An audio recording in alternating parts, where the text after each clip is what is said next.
Barakatah Yahweh, Barakatah Yahweh Shai, Kol Halayim La Yahweh, Bahasham Yahweh Shai, Bracha HaKodash, which means all praises to Yahweh is the name of the Heavenly Father. Bahasham means the name. Yahweh Shai is the name of his only begotten Son, who the world ignorantly called Jesus Christ. Bracha HaKodash means in the Holy Spirit, the Spirit of truth, only way you can worship the Father and the Son. Double honors to the apostles and elders of Great Millstone. Peace, blessings, and salutations to all you brothers who are preaching the gospel in truth and in sincerity, always in charity. It's Brother Mathate from the Great Millstone Camp, the branch on Des Moines. And not sure I'm gonna title this lesson just yet, but it's pretty much surrounded off this word hell, which you see here. Is written in a couple different, well, this specific word. There's 3 different words for hell in the Greek, and I'm focused on this specific word G 1067, which I'm gonna read a couple precepts with that definite or that word within it. This Matthew 23 and 33 says, "Ye serpents, ye generation of vipers, how can ye escape the damnation of hell?" Right? And Christians say, "Oh, well, this is, people getting cast into the lake of the eternal damnation," or whatever the hell they say, right? This is Mark 9 and 43. And if thy hand offend thee, cut it off. It is better for thee to enter into life maimed than having 2 hands to go into hell, into the fire that shall never be quenched. Right? Says the same thing in 45 and 47, which is, it says the same thing here in Matthew the 5th chapter. Right? So now let's go into this word. As you can see, it's the same word within all these scriptures. Also here in Luke. But let's just click it and let's go into it. Now it's the Greek word Gehenna. See, Gehenna. It says hell is the place of the future punishment called Gehenna or Gehenna fire, which that's true in a sense, because in the Christians' understanding of it, that's false. That's a fairy tale that's made up, right? But we're going to go into this place or this future place of judgment, right? It says this was originally the valley of Hinnom, south of Jerusalem, where the filth and dead animals of the city were cast out and burned, a fit symbol of the wicked and their future destruction. And we're going to focus on that, man. Now, this word Gehenna comes from a Hebrew word, which is a compound word. It's made up of 2 words. So the first word we're going to touch on is Gaya or Gaya, which is a valley, a steep valley, or a narrow gorge, which means valley pretty much, right? And the second word is Hacham. Nope, I'm sorry. Hanam. Hanam. That's not a cha. That's a na. Hanam. And it says a valley, deep and narrow ravine with steep rocky sides located southwest of Jerusalem, separating Mount Zion to the north from the hill of evil counsel and the sloping rocky plateau of the plain of Rephaim to the south, which it says it means lamentation. Now, when you do a Google search of the Valley of Hinnom,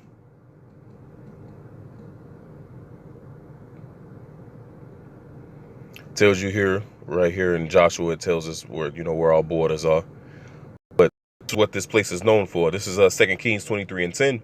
And he defiled Topheth, which is in the valley of the children of Hinnom, that no man might make his son or his daughter to pass through the fire to Molech. So not only was the filth, the trash, and different things burned there, but this is where the children of Israel would sacrifice their children unto Molech at. 2 Chronicles 23 and 8. Moreover, he burnt incense in the valley of the son of Hinnom, and burnt his children in the fire after the abominations of the heathen, whom the Lord had cast out before the children of Israel. So we're getting the sense that this is a literal place. It's not a fairy tale place under the ground that you're going to go when you die. No, that's a fable. That's a fairy tale that's made up, right? So now we're getting to understand, we're getting the sense that Gehenna is an actual place, right? 2 Chronicles 33 and 6. And he caused his children to pass through the fire in the valley of the son of Hinnom. Also, he observed times and used enchantments and used witchcraft and dealt with a familiar spirit and with wizards. He brought much evil in the sight of the Lord to provoke him to anger. If I'm not mistaken, I believe this is speaking about Manasseh, which he repented from all that wickedness he did. Jeremiah 7:31, and they have built the high places of Tophet, which is in the valley of the son of Hinnom, to burn their sons and their daughters in the fire, which I commanded them not, neither came it into my heart. Verse 32, therefore, behold, the days come, saith Yahweh Ba'Shem Yahushua, that it shall no more be called Tophet, nor the valley of the son of Hinnom, but the valley of slaughter, for they shall bury in Tophet till there be no place. So Tophet, the valley of Hinnom, Gehenna, is going to be called the valley of slaughter, man. Right? Now, this took place back then in the ancient world, but we're applying it till today. Because going into the definition, what was that definition? Salakia. Let's go back to that definition again. It says, hell is the place of a future punishment called Gehenna, right? Which what? The valley of Hinnom, which Tophet, let's go back to that.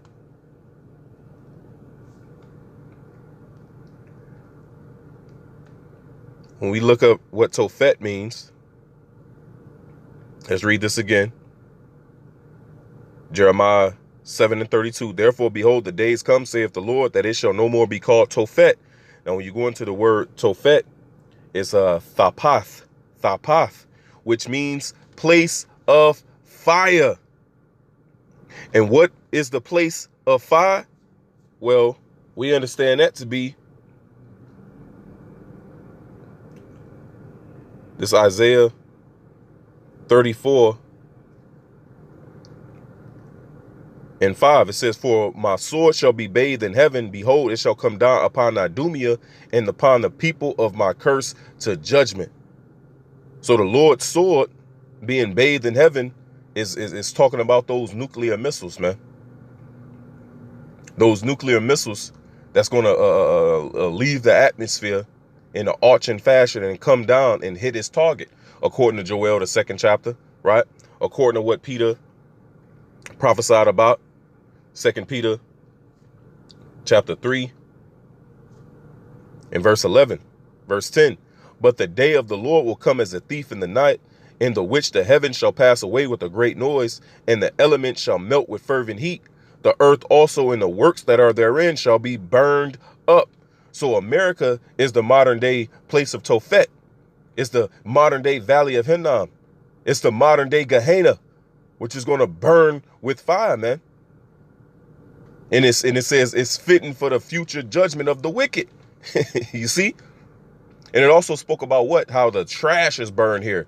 Well, that's what the Lord is going to leave here. The trash, the sons of Belial, the sons and daughters of Belial. Let me add that.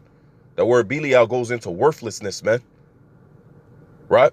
That's why in the book of 2nd Ezra, the Lord said, what? Let my grape be kept, with much labor have I labored to perfect it. Then it says, let the multitude perish that was born in vain.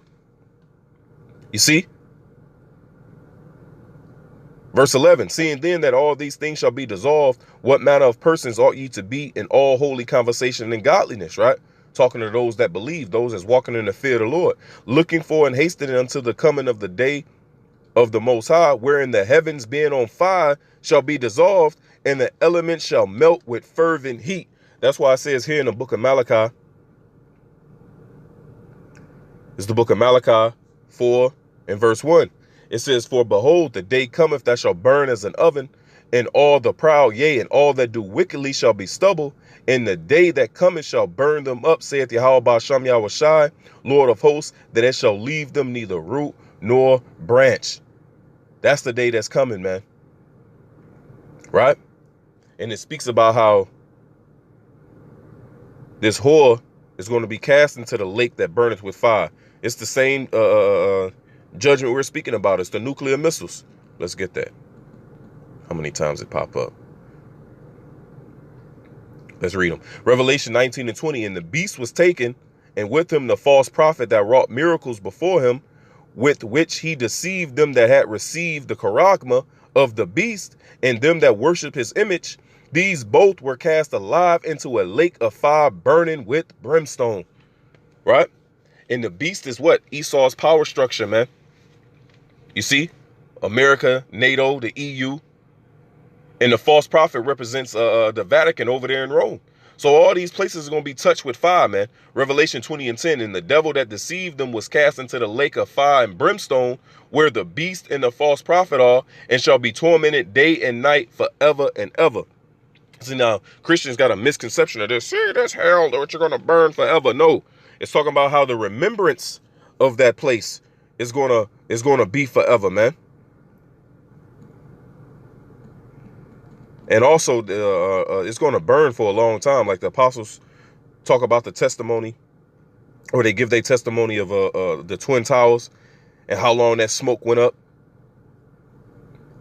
Well, just imagine all of America and how long that smoke is going to go up here. This is the book of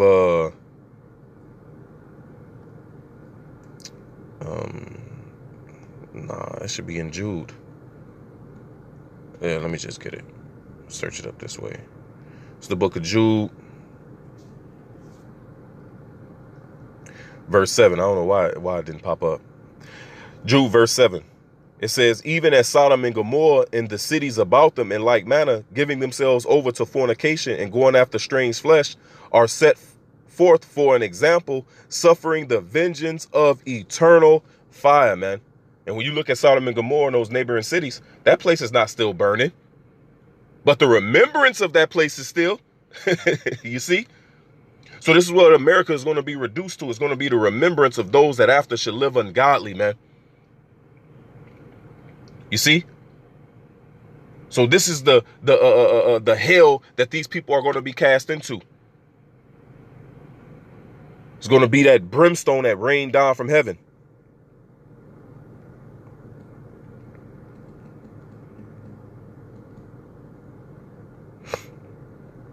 Hey, Genesis 19:24. Then Yahweh Ba'Shem Yahushua rained upon Sodom and upon Gomorrah brimstone and fire from Yahweh Ba'Shem Yahushua out of heaven, man. Yep.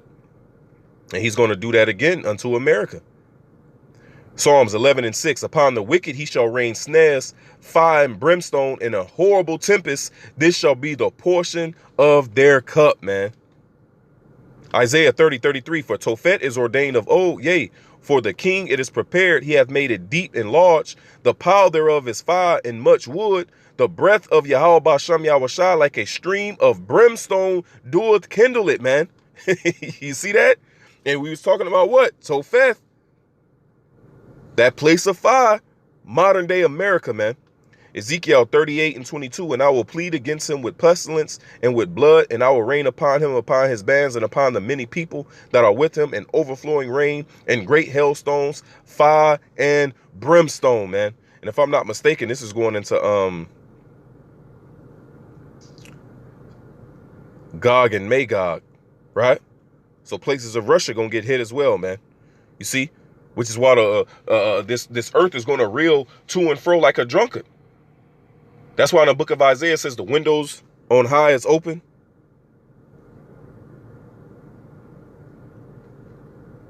I'm gonna get that real, Lord's will, real soon. Let's get this Revelation 9, because this is going into the missiles. This is Revelation chapter 9 and verse 14. It says, saying to the sixth angel which had the trumpet, loose the four angels which are bound in the great river Euphrates. Now there's a prophecy that speaks about how the great river Euphrates is being dried up so that the way of the kings of the east may be prepared, which we're seeing that literally happen, man. There's droughts happening all over the world. These bodies of water is drying up.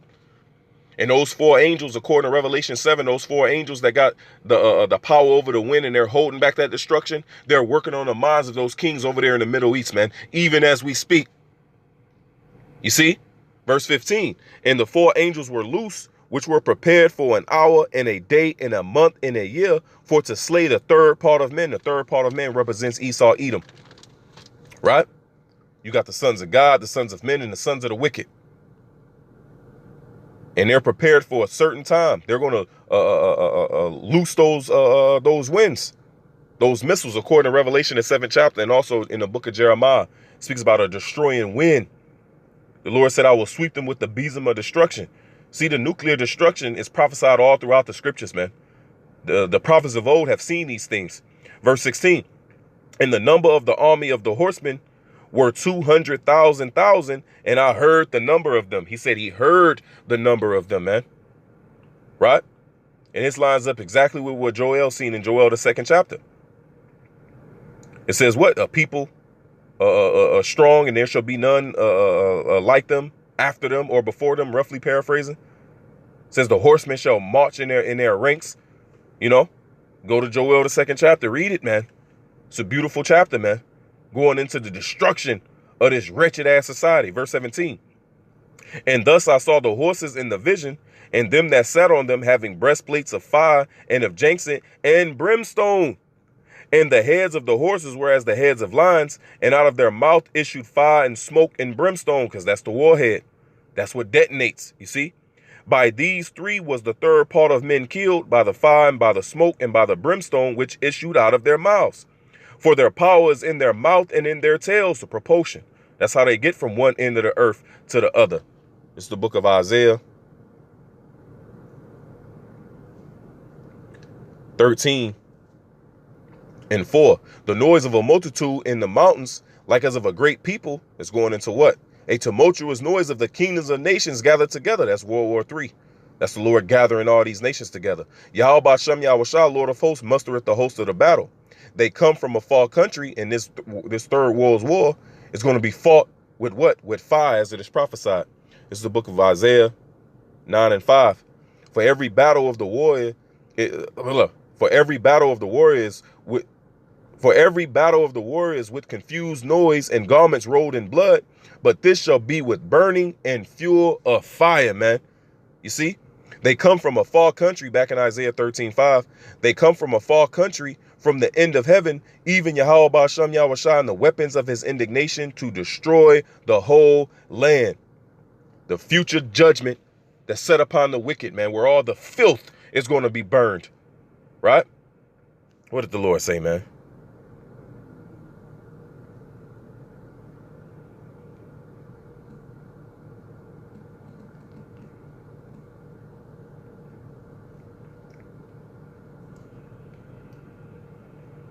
This is the book of Ezekiel 22 and 18. Son of man, the house of Israel is to me become dross. All they are brass and tin and iron and lead in the midst of the furnace. They are even the dross of silver. Therefore, thus saith the Lord of power, because ye are all become dross, behold, therefore I will gather you into the midst of Jerusalem, as they gather silver and brass and iron and lead and tin into the midst of the furnace, to blow the fire upon it, to melt it. So will I gather you in my anger and in my fury, and I will leave you there and melt you. Yea, I will gather you and blow upon you in the fire of my wrath, and ye shall be melted in the midst thereof, man. You see, that's why in Jeremiah, the 6th chapter, it speaks about our people when they committed sins, were they at all ashamed? They weren't ashamed, neither could they blush. So therefore they shall fall amongst them that fall. You see? So when Esau goes down, the rebels and 2/3 of our people here in America is going to go down with him, man. I thought it was another one that spoke about the filth. Yeah, let me see if I can search that up. That was a good one, though.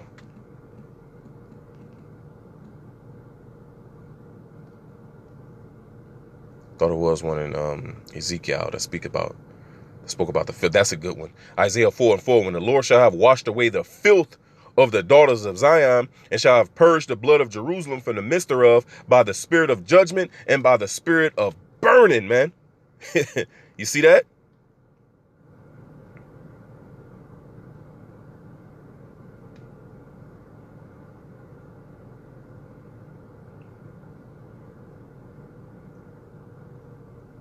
It's the pot, man. It's the pot.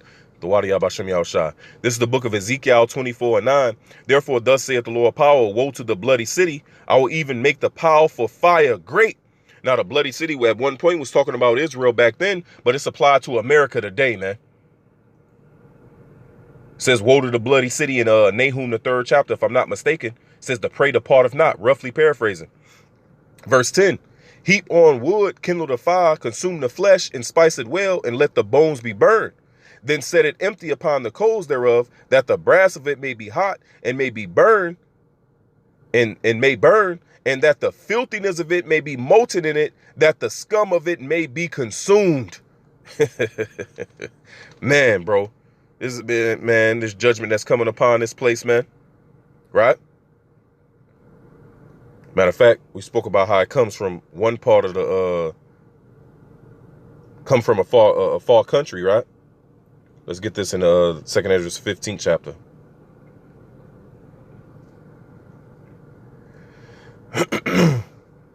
It's 16, I'm sorry.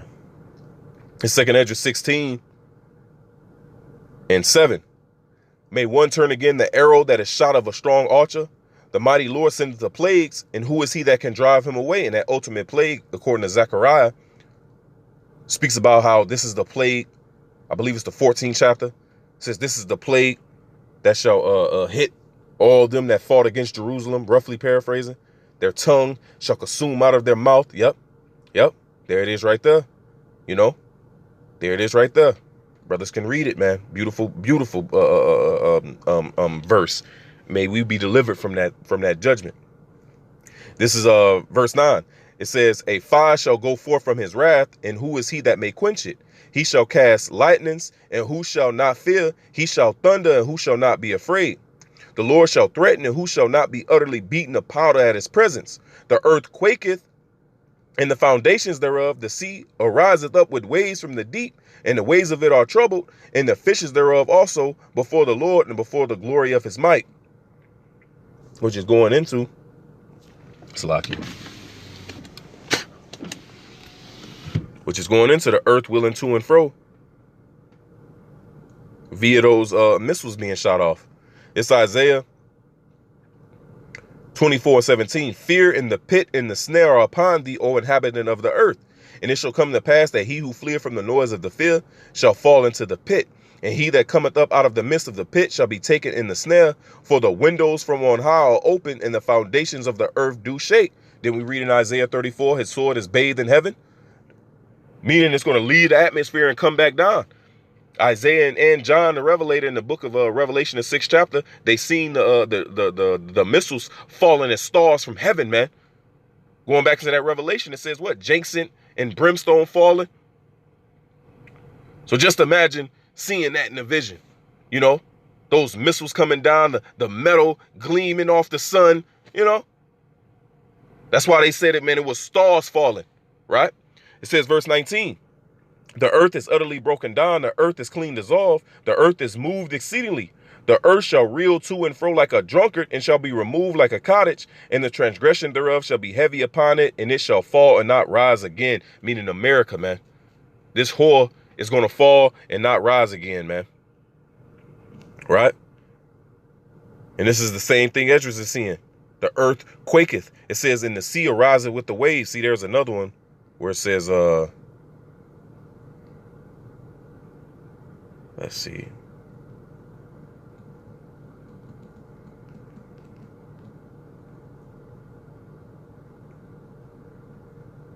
Yep, Habakkuk 3:10. The mountains saw thee, and they trembled. The overflowing of the water passed by. The deep uttered his voice and lifted up his hands on high. Those tidal waves, man. You see? It says what? The waves, the sea ariseth up with the waves from the deep. So the earth reeling to and fro, man, it's going to be tidal waves and tsunamis and all. Man, it's going to be utter chaos here on this earth, man. Which is why we're hoping to be beamed up into those chariots. Verse 13. For strong is his right hand, the 2nd Esdras 16:13. For strong is his right hand that bendeth the bow. His arrows that he shooteth are sharp, and shall not miss when they begin to be shot into the ends of the world, man. Once again, going back into those nuclear missiles, right? I think there's another one. I don't know why. I think there's another one in Psalms.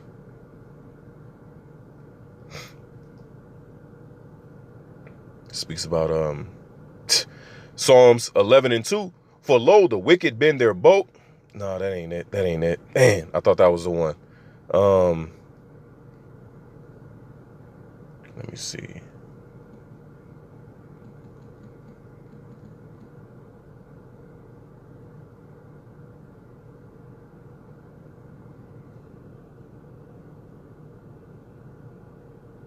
This is a good one. Psalms 58:7. Let them melt away as waters, which run continually. When he bendeth his bow to shoot his arrows, let them be as cut in pieces, man. Yep, that's those nuclear missiles, man. But let's go back.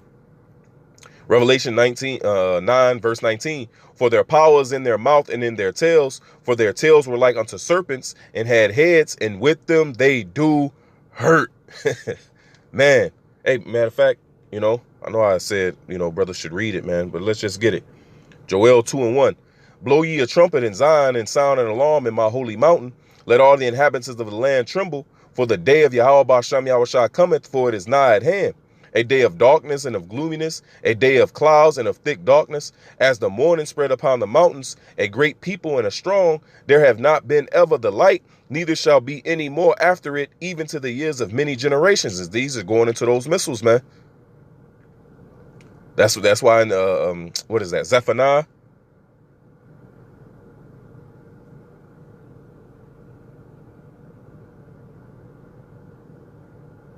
Or was it Zechariah?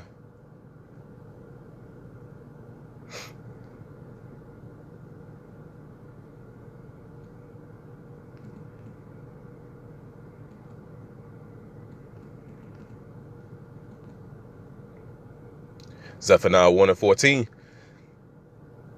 It says, the great day of Yahweh Ba'Shem Yahushua is near, and hasteth greatly. Even the voice of the day of the Lord, the mighty man shall cry there bitterly.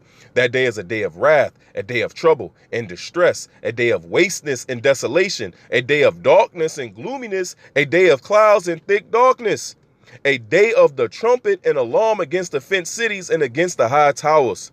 And I will bring distress upon men, that they shall walk like blind men, because they have sinned against Yahweh Ba'Shem Yahushua, and their blood shall be poured out as dust, and their flesh as the dung, man. Meaning they're not going to know what to do. Walking as blind men, they ain't going to know where to go and what to do, man. We had a small glimpse of that when Hawaii had that missile scare, man. That nuclear missile scare, man. Right?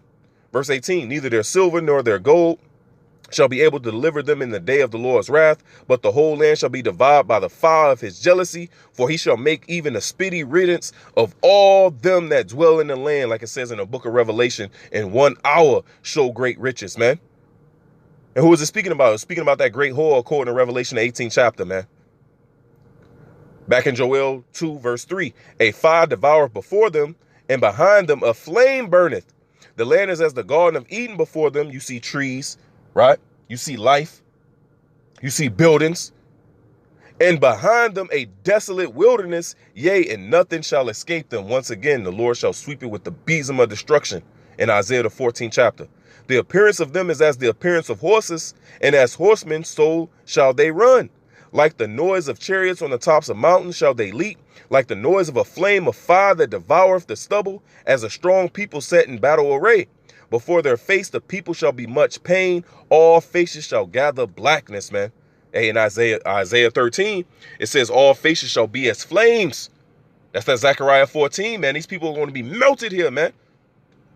They shall run like mighty men. They shall climb the wall like men of war. They shall march every one on his ways, and they shall not break their ranks, because the Spirit of the Lord is going to be in these missiles, right? You got guided missiles, man. Hey, once they hit that, that target is punched in, the Lord gonna see fit that it gets to its mark, man. Neither shall one thrust another. They shall walk everyone in his path. Those guided missiles. Not only is Esau technology guiding it, but the Spirit of Yahweh Ba'Shem Yahushua is going to be guiding it. That trumps Esau's technology. And when they fall upon the sword, they shall not be wounded. Meaning what? These missile defense systems, they're not going to work. You see? Man, this is all written out, man. The Spirit is cold.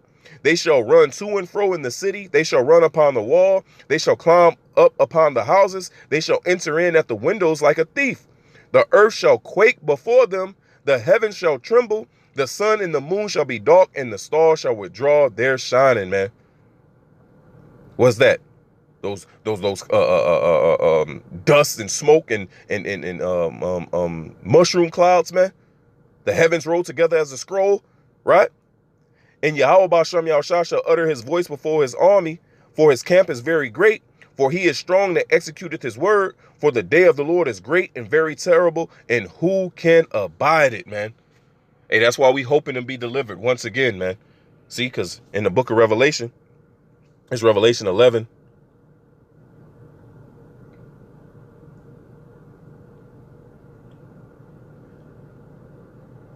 And 11, and after 3 days and a half, the spirit of life from the Most High entered into them, and they stood upon their feet, and great fear fell upon them which saw them. So what? The Holy Spirit entered into us, and we remembered ourselves, man. We started calling upon Yahweh, why Yahweh Shai, amended our ways and started walking in the spirit to the best of our ability. Verse 12, and they heard a great voice from heaven saying unto them, come up hither. And they ascended up to heaven in a cloud, and their enemies beheld them. And the same hour was there a great earthquake. You see? And the 10th part of the city fell, meaning America. Because America is broke up into 10 FEMA zones. And in the earthquake were slain of men 7,000, a complete number, right? Everybody that's left here in the shores, man, is finito. And the remnant were affrighted and gave glory unto the power of heaven. You know? So that's the future place of judgment, man.